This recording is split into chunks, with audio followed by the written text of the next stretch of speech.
వ్యతిరేకత అయితే రాలేదు, కానీ వాళ్ళనైతే వస్తున్నారు. అది నిజంగానే జరుగుతుంది. ఎందుకంటే వాళ్ళు చేసిన దానికి వీళ్ళు చేసిన దానికి తేడా వ్యత్యాసం ప్రజలు గమనించారు. ఇంకొకసారి అతను గెలుద్దామని అనుకుంటున్నాడు ఊహాగానాల్లో, కానీ గెలవడం.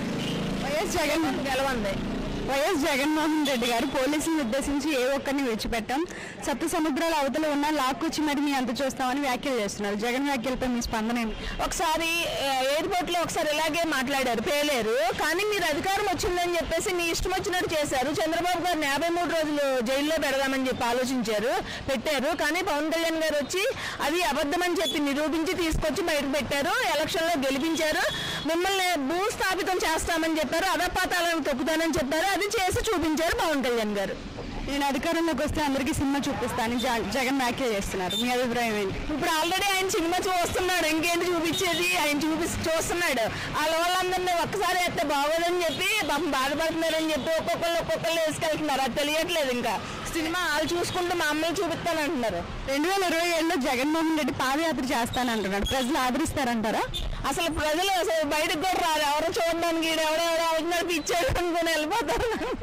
వైఎస్ జగన్ కి జెడ్ ప్లస్ సెక్యూరిటీ కావాలట, ప్రభుత్వాలు ఇస్తాయంటారా? అసలు అనవసరం, వేస్ట్ అమ్మంటా. నేను కూడా వెళ్ళను.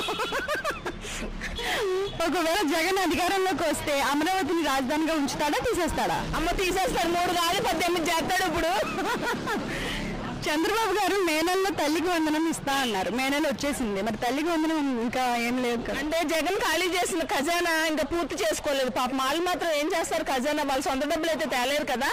అతను ₹1 కూడా ఇవ్వలేని, అంటే అప్పు చేసేసి ఇచ్చేసాడని చెప్తున్నాడు. కానీ ₹1 ఖజానాలో లేకుండా ఆల్రెడీ ఒక 10 ఏళ్ళకి సరిపడా కూడా మింగేసిన జగన్మోహన్ రెడ్డి మాట్లాడడానికి సరిపోడు. అసలు చంద్రబాబు హయాంలో నిరుద్యోగ సమస్య తీరుతుందంటారా?